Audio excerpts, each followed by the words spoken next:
Yeah. What's up, everybody? My name is Misaki. I'm the host of Kodansha Live. I love manga. I love talking about manga, and I think you love manga too. So let's talk about manga. Specifically in this episode, we're gonna be talking about those series that we cross over with this platform called HIDIVE. You guys might already know, but there are a lot of anime titles on there that we have titles in manga. So I wanted to kind of spotlight those titles that I.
Host Mike.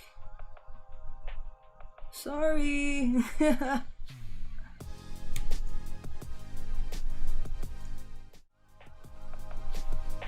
Can you guys hear me now? Sorry about that accident. It's just me, I can't hear her. Sorry, just a little technical difficulty here. Okay. Oops, sorry.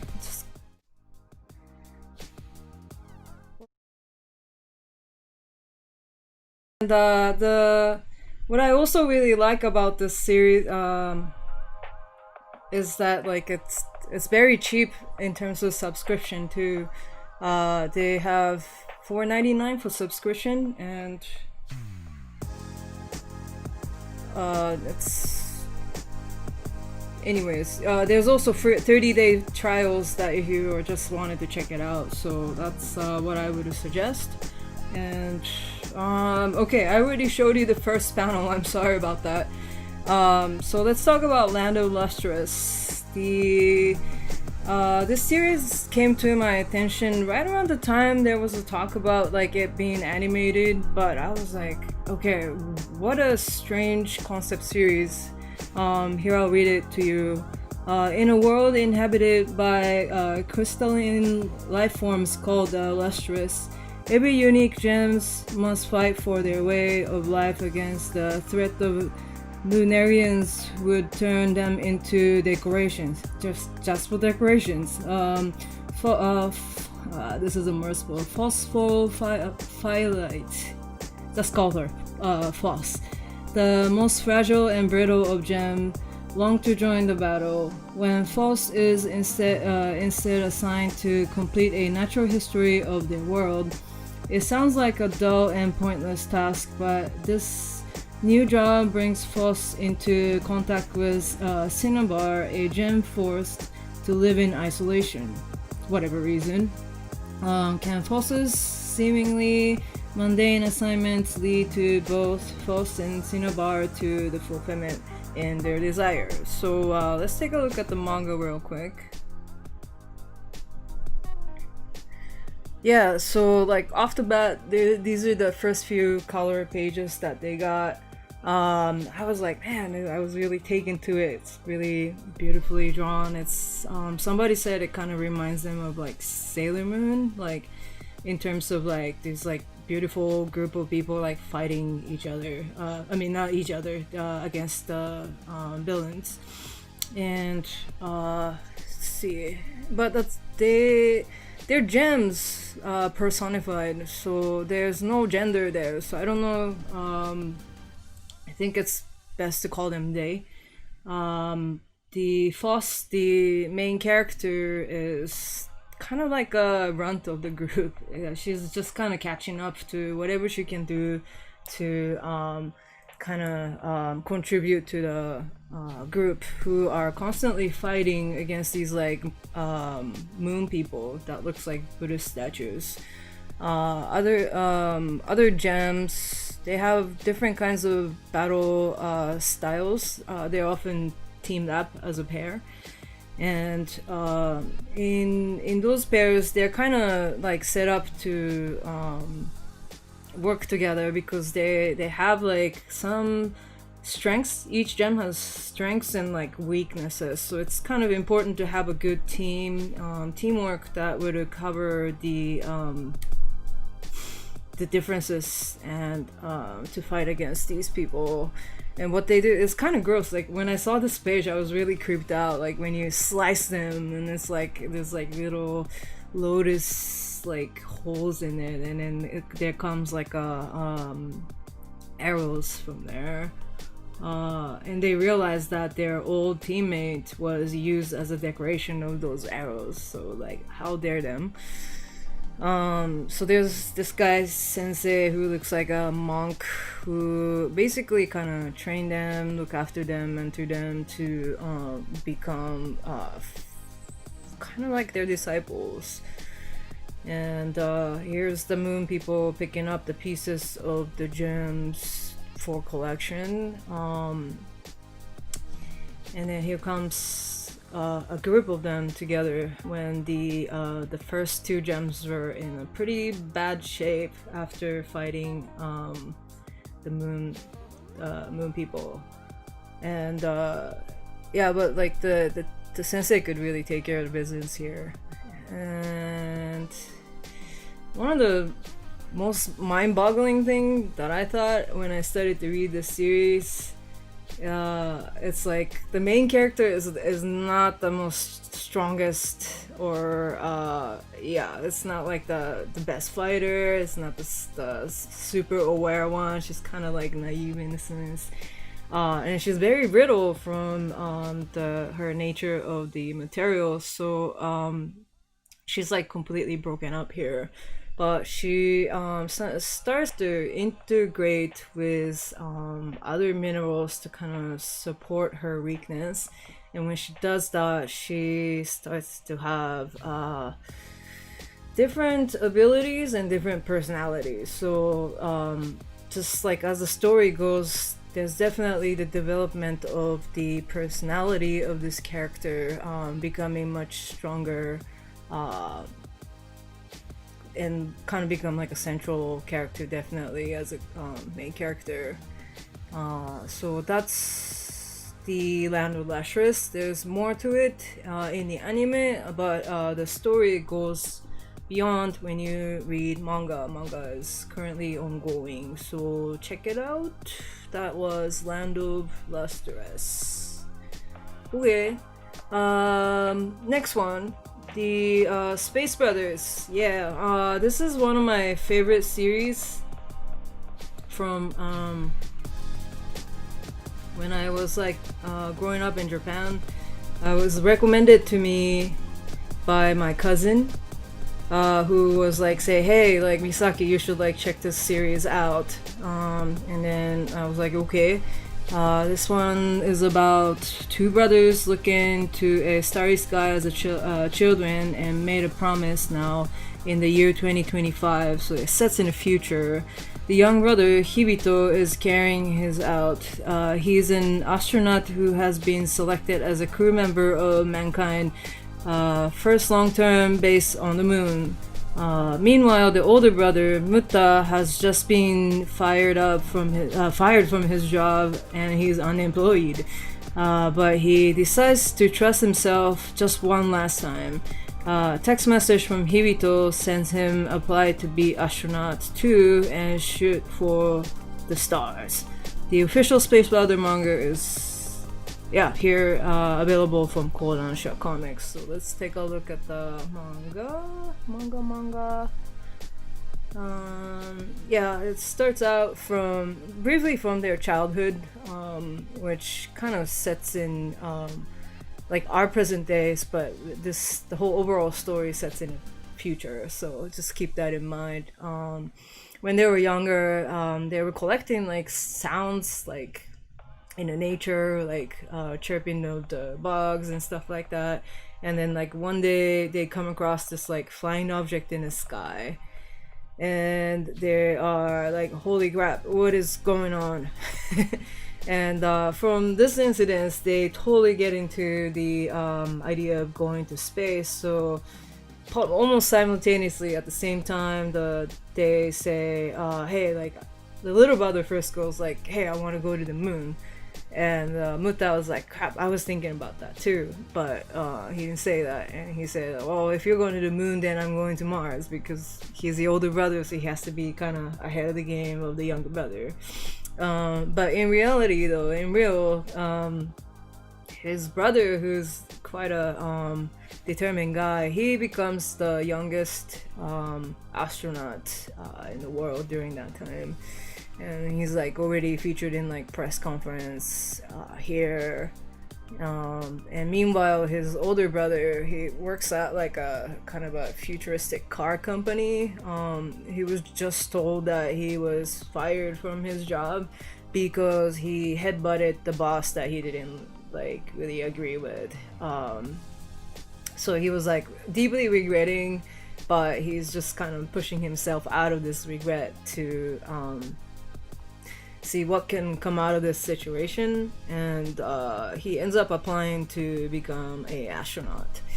And during the course of trial, there's like a lot of tests, like actual like writing tests and stuff like that, but also there's like tests of kind of dealing with everybody that he works with, because going to the moon is like, or to the space is like one thing, but it's another thing to kind of get along with people who you have to spend like a lot of time with. So that's like a whole nother level of test. And so he ends up trying out, and he's definitely on the track to go to the space. But Hibito, who was already on the track, goes to space first. And this is the scene, one of the first scenes of the rocket launch. They're taking off from fictional Houston and goes liftoff and goes into space. This is like so crazy and cinematic. And Hibito is here in the desert with some old guys, just like away from the crowd, watching this happening in the distance, and he's just a few seconds delay, and then he feels the sonic boom from the rocket. So I don't know, like that kind of gives me a chill, because I don't know how manga could actually make you feel so much of like what's actually happening in that world. It's like one of the greatest mystery of manga, like, well, how is this even possible? But when it became an anime, it really kind of like brought it to life even more so, because there are actions, there are very realistic CG based background, and then also there's like really cool soundtrack to go with it. So like it's like a lot of real hype. So that's Space Brother. I would totally recommend that one to anybody of any age, period. Check out Space Brothers on HIDIVE. Alright, next one is Chihayafuru. Yay! This is like one of the most underrated manga and anime series that I feel like. Again, I had like a personal push from a friend of mine who's like a college professor, and when he was leaving to Japan, he was like, I'll give you these manga and I was like, are you for real? This is about karuta? Okay, I'll give it a shot. And sure enough, it was super addicting, so much so that I started to read like the entire series basically. So the story goes, so I'll just go into the manga pages right here. So the story starts with this like really intense scene of a world of competitive karuta, which until this point that I started to read Chihayafuru, I never heard of competitive karuta, but it exists. And then she's going for the title of the queen, who is like the strongest karuta player in all of Japan. But the whole story begins from their childhood when Chihaya was just started to play karuta. She was introduced to it from her friend Arata, who's kind of like a child prodigy, I guess, of karuta, who's been playing all his life. His family, his I think grandfather taught him how to play, so he's already into the world of competitive karuta. And she starts to play, and there's a lot of things to get used to in this new game. And he's super strong, so he's like really frustrated, but she gets one card from him like out of this whole game, and which seems like nothing, but like he was like saying like, look, you got one card from me, which is totally unusual for him to be in like such position playing against like a total beginner. So since then, she was just kind of like drawn to the game, and also through the passion of this kid Arata, who's usually like often very quiet guy, but like when it comes to karuta, he's like very serious player. So at some point they have to split again. He has to go back to his like hometown to take care of his family. They're really heartbroken by this situation, but they said, you know, as long as we continue to play karuta, like we'll come across each other. So that was kind of the promise that they kept. And even when this is time skip to when Chihaya's in high school, she became a beautiful girl, but kind of odd too. Like she's wearing like a uniform, but she's wearing like a like tracksuits bottom like inside of her skirt. It's just like still like a tomboy here. And she spends her entire like high school life to establish karuta club, and this is what she's doing, is putting up a flyer on there. And her other childhood friend who played karuta with, whose name is Taichi, he has become quite a good-looking guy too. They go to the same high school, and they are playing karuta together. And so she's like a sub-captain, and he's a captain, I think. And she's like super aggressive player. Like she's like super speed, like she has good sense of hearing and sense of like just even from like the first breath, like hearing that, like she knows which card is going to be red, which is almost like a superpower in some sense. This kind of made me think that like karuta is a sports, and therefore this is sports manga, even though it is in the genre of like shoujo manga. It's like the very focus is in this competitive spirit and teamwork. I really like and then their whole crew dress up in like this traditional Japanese clothes, and during this, just so that they could feel very formal and very focused and serious during the competition. So this is her getting into the zone,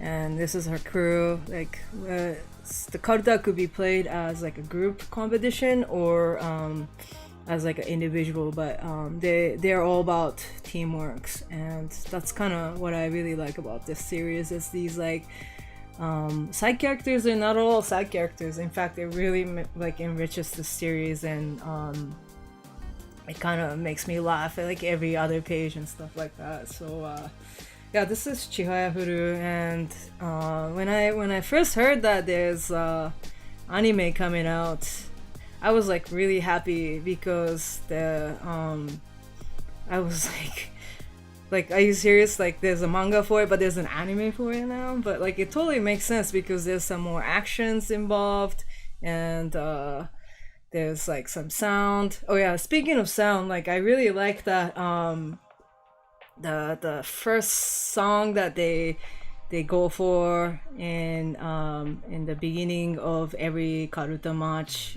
This is like one of the intro songs to kind of get idea of like the players. Like, okay, so I wanna try to read it real quick. Okay, I never done this, so don't laugh. Okay. 何わずに咲くやこの花冬ごもり今を春べと咲くやこの花 Yeah, like I was like so happy to like hear that sound in the anime, like more than anything. Like I was like a payoff for it, like to be able to hear these like old school Japanese waka and like a really skilled like voice actor's voice. And I think it's actually like professional karuta reader's voice is like really freaking amazing. So just believe me and like just give it a shot. Chihayafuru. Okay. Okay, so enough about that. I went on a little too much because I got like too excited. Okay. Oh, thank you. And okay, Flying Witch. This is like also one of my favorite series right here. Like, it's like super cute. I don't know how I can describe this cuteness. I'm just gonna show you the pages. So Makoto is she looks like a normal girl, like pretty normal looking girl, but she's actually like a witch apprentice to become a witch. And in witches tradition in Japan, it's like it's totally normal in this world. It's like, oh yeah, I'm a witch, like it's not a big deal, and it's like part of the society. The witches go to train in like more of the countryside where it's like close to like nature, and you're working with like all the natural elements and stuff. So in her case, she goes to her relative's place in Aomori. So like all these backdrops are like real places in Aomori.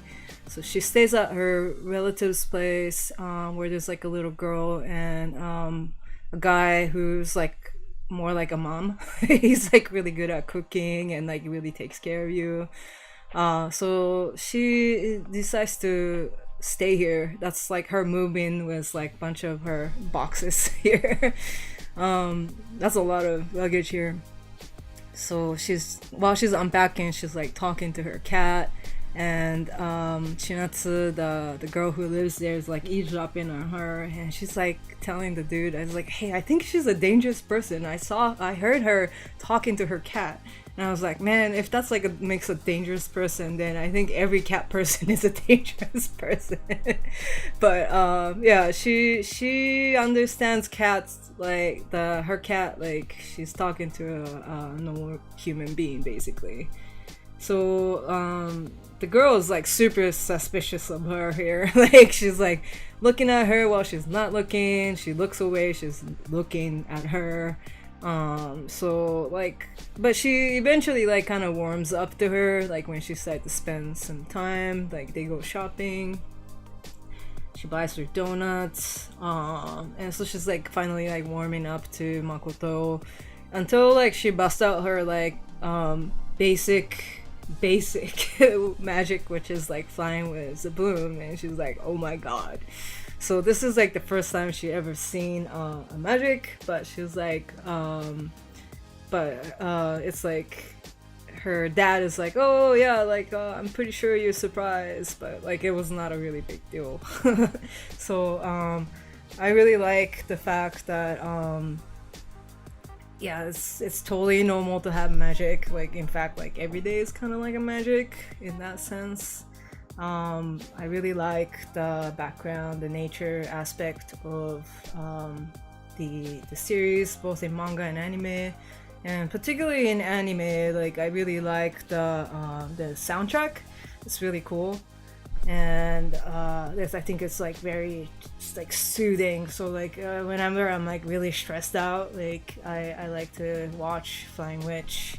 So oh, and then like the intro and outro has this like cool like green outline style, which I know some animators use like a different color for the outline of the character. But they use like green in this one, and it looks like really stylish, and I really like it. As an anime, like it's totally worth it to watch it in that format. So if you are interested in some magic in everyday life, please check out the Flying Witch. Okay, so next one up is Yukio Horuda, yay, by Ken Akamatsu. This is like Ken Akamatsu's most recent series. He's the creator of Negima, and in fact this Yukio Horuda is loosely a story that is related to Negima, so it's kind of considered as like a sequel of it. So Negi Springs, the boy wizard is I'm sorry. So Tota is the kid in this series who is introduced in this scene as like this like super hot-headed like hyper like totally shonened out like main character who lives this like this beautiful teacher who seems they're training for whatever reason this whole time, like in wit and like also in like battles. And so every time like they try to sneak attack on her, like they get their ass beat. And but this start to reveal that Negi is his parents supposedly that who got in an accident, again supposedly. Very dark background where he was found right before his parents died. Like he was passed on to the teacher Yukihime to be looked after, and because she was also involved in the accident, so she kind of took him on as like a almost like a family member. So they're living together. This is their everyday. She cooks, but she's not very good at it. And then things start to get real. Like she, for whatever reason, which we later find out that she's a vampire, and there's like people who are bound after her bounty, and who doesn't hesitate to beat the people around her to get to her. So this is like actually her trying to protect Tota in this situation, but they totally get like defeated. It's kind of gruesome, like especially in the anime. There's like a lot of like gruesome action, which I really like. But in this scene, that she's giving him a choice to drink her blood to become immortal, and he goes for it just because he wants to save her and as well as his friends who are in danger. So that's kind of his beginning of his quest. And eventually he joins this group called Numbers, who are the group of immortals who decided to use their special power for the good of people. So that's kind of the premise of the series. And here's one more bits a little bit. So in the prologue, it kind of mentions that Yukihime was one of the students of Negi, but because she lives for a very long time, she was kind of left behind. Well, everybody left her behind basically. So she was living her lonesome life as a immortal person.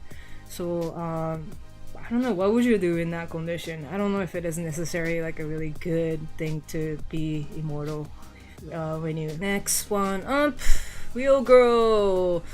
So here's another anime that is based on shoujo manga, which is like increasingly rare, but when it is animated, it's often very like it stands out because it's so different from everything else.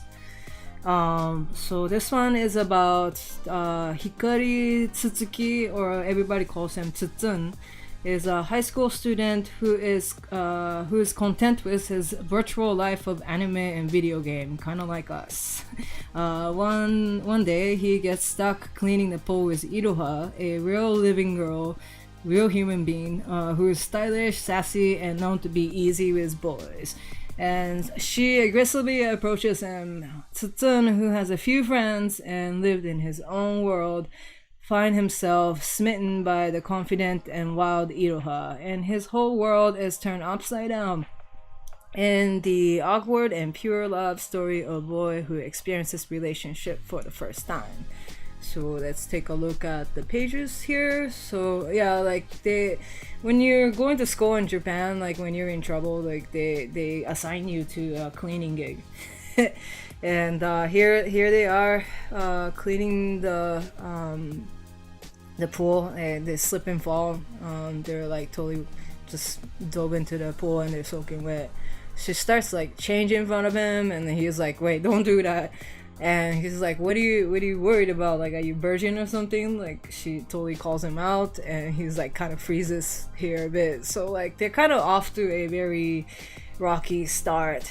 And Iroha, like, look at her. She's like really cute character, very fashionable too. But she's kind of like catty. Like, she's like telling people, like girls here, like you're disgusting, like you're grossing me out, like get out of here. Like was like a smile. I was like, oh my god, you're savage. So like it's, and then all the boys thinks that she's like easy too, just because of her appearance. But like here is Tsutsun, who kind of believed in the hype in the beginning. Like she was like, you know, kind of prejudiced against like these like Ryaju, or like people who have better life in like real life than in like virtual world.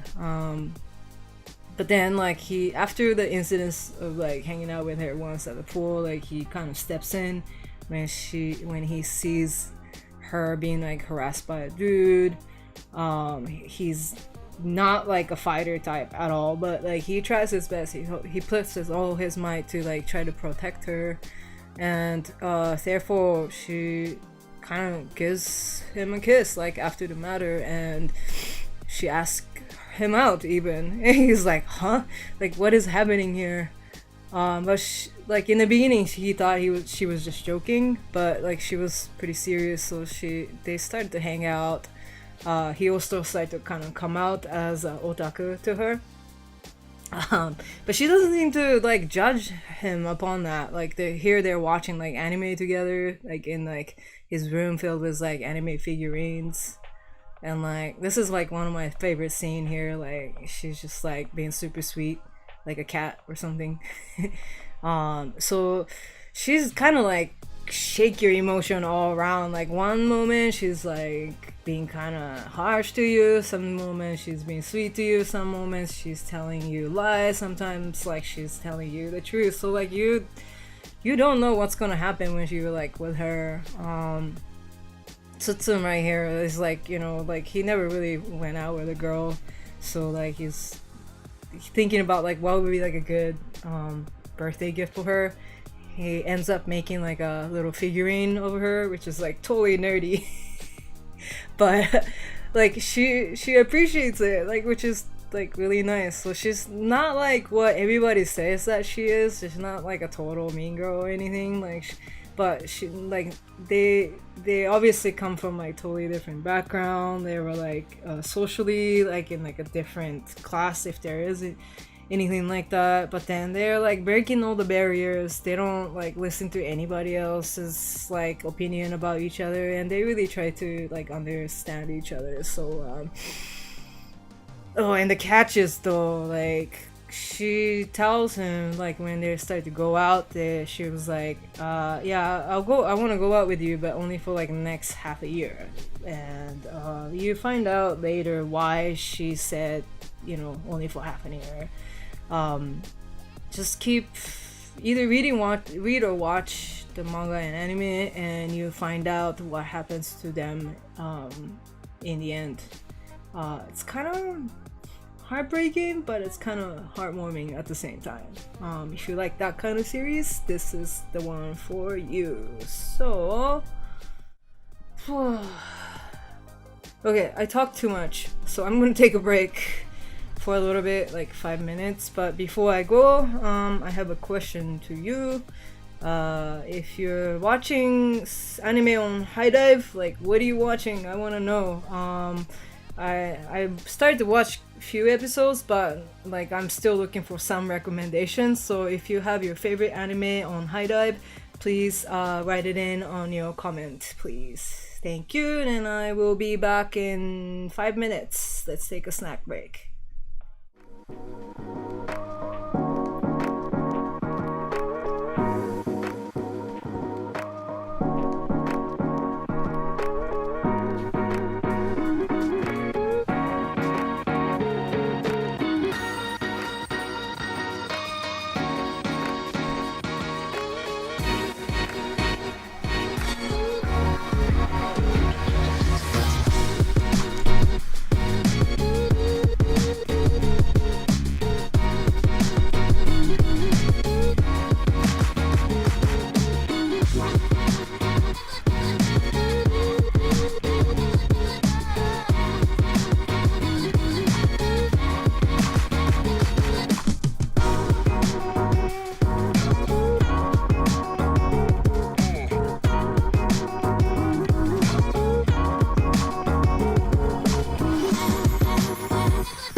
And welcome back to the show. Sorry.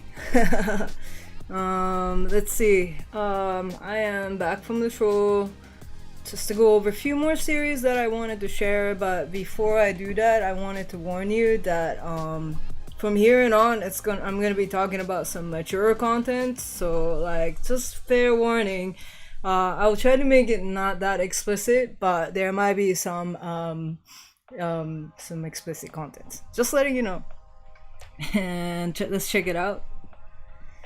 All right, the first one is the Old Maidens in Your Savage Season. So this one is quite interesting piece. It was a team up of manga that was like team up by anime legend Mari Okada and another creator, Nao Emoto, is the illustrator.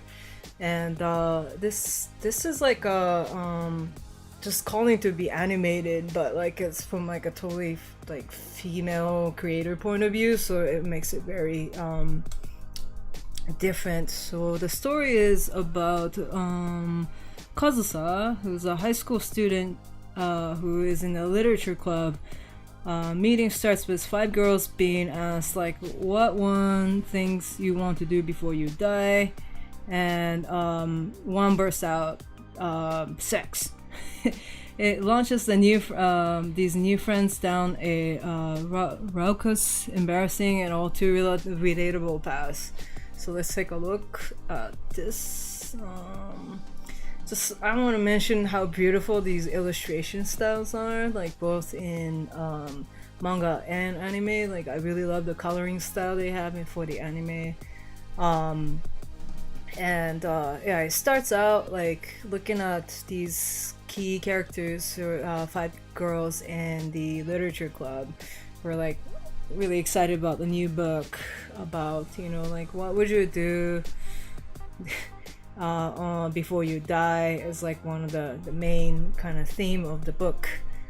And they decided to ask around each other like, what would you do like before you die? And I was like, I want to do something that I'll never do otherwise. And then like the one pretty girl goes like, sex. And it's like, oh yeah, sex, huh? And they like pause, look around. Like very awkward moment. She's like, yes, you didn't hear me. Yeah, you heard me, it's sex. And she has her own reason, but she doesn't really quite state it here. And this puts that idea into like all the girls' mind, and then it's over. Like everything these girls see from now on is like all related to sex. Like it's in their mind.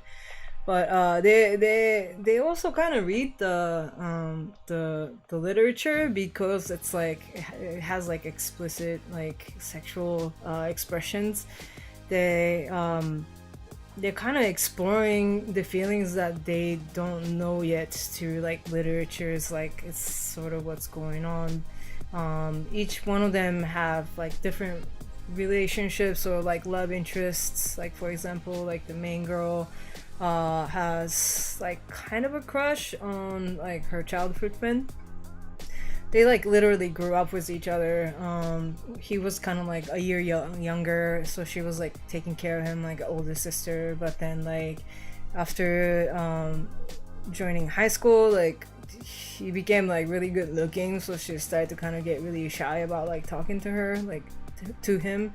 Also because like all the girls in school gets really jealous of her when she is like friendly with him. So like here's like her coming over to his house, like it's like everything is normal, but like she's like really she's like really nervous. Like, so he noticed that too, and he's like, hey, should I not be talking to you in school? He's like, well, it kind of depends on the situation. And it's like, okay.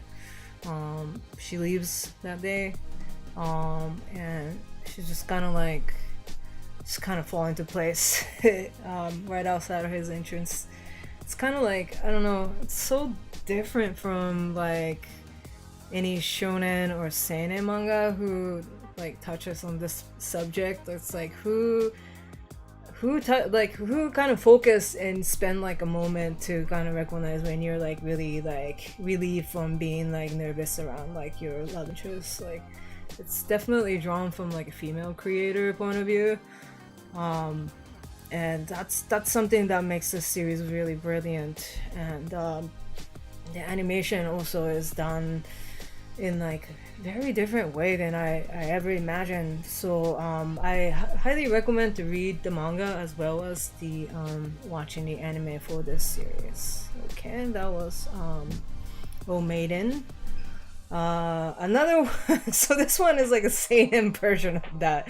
Ao-chan can't study. Poor Ao-chan. She's like super majime, like very serious girl. She's like a good student in school, and she's like a total A student. She's like kind of set aside everything that is like what a youth would be going through, just to kind of focus on like being on her path to be independent.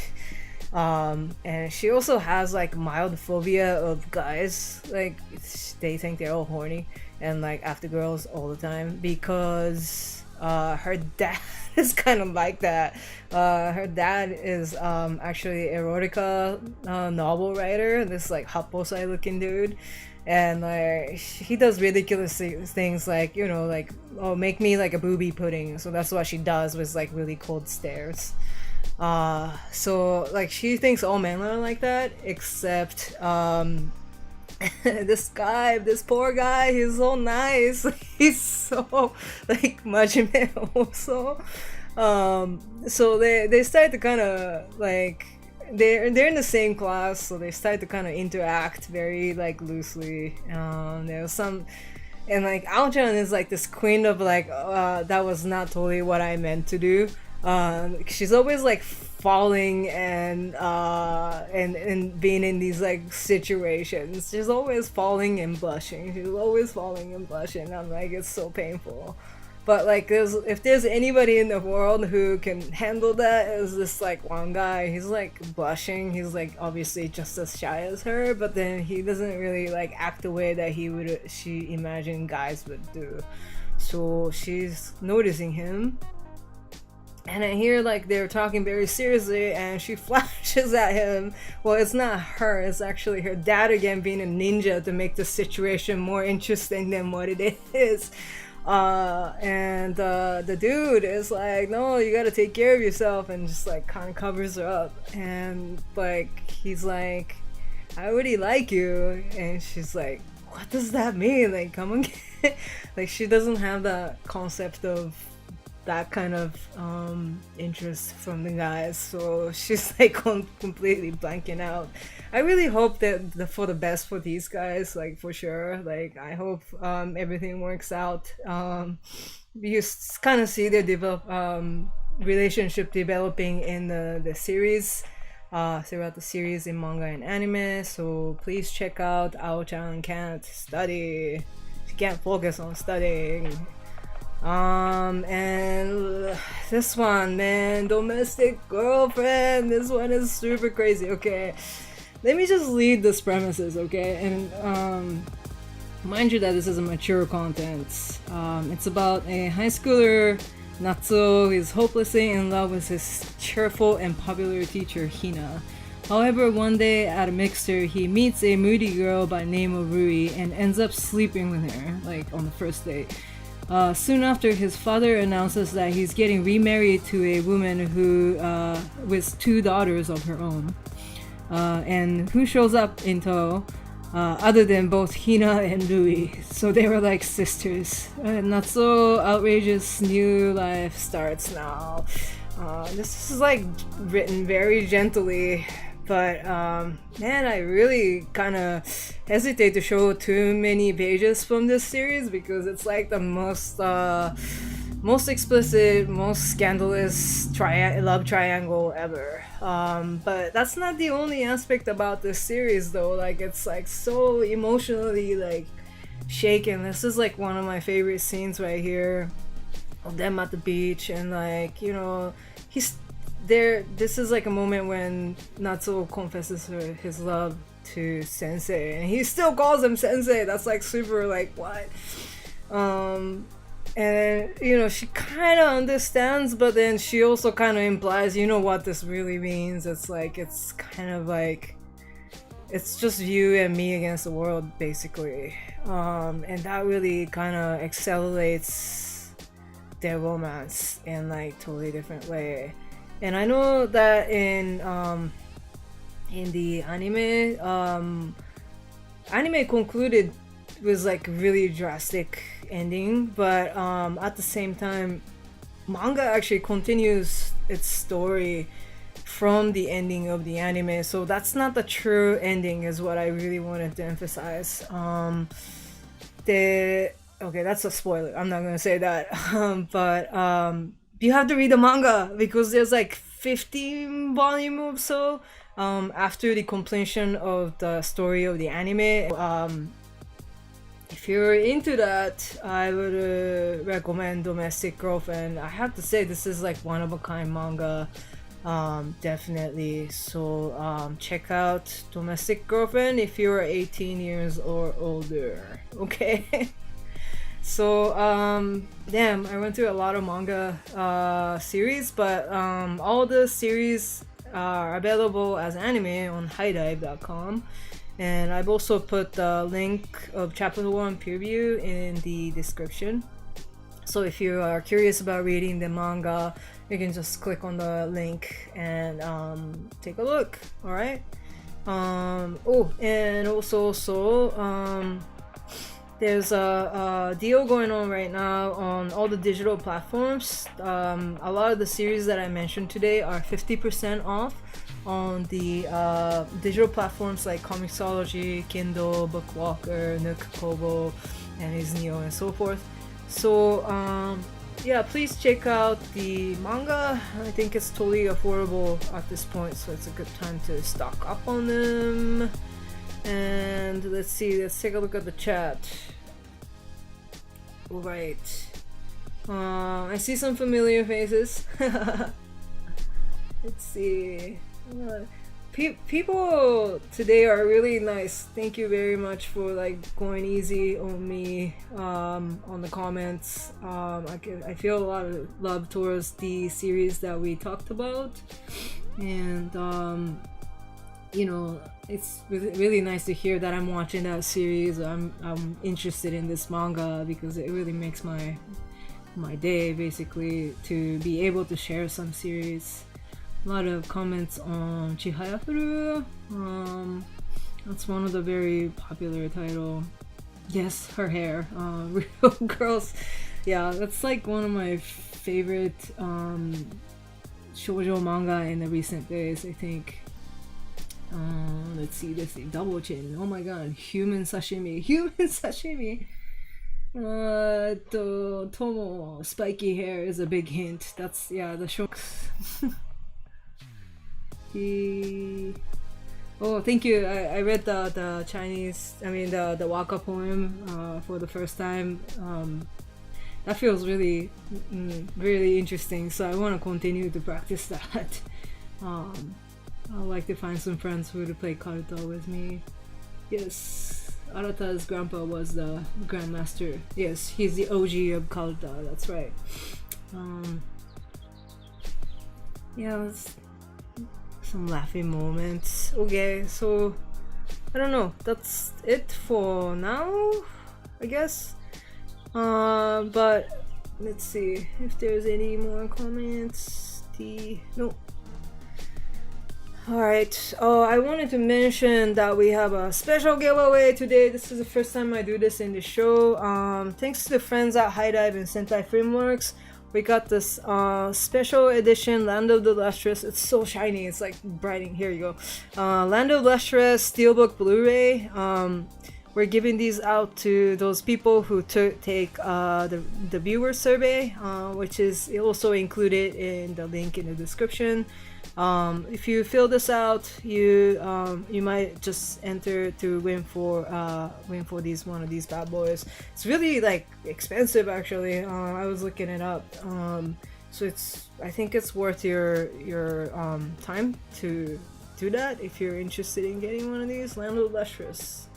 Yeah, beautiful. Okay, so that's it for this week. I'll give you a little bit of preview for next week. We just launched this thing called Fire Force Countdown today, which if you go to kodanshacomics.com, you get to see all about it. I'm gonna save on the details until next week, but basically by July 3rd the new season of anime is starting. So on July 1st we will be gearing up to get ready for the new season of Fire Force. So if you're interested in that, please tune in to Kodansha Live at the same time, same place, right here. Okay, thank you for watching, and I hope you have a great day. Peace. I'm out.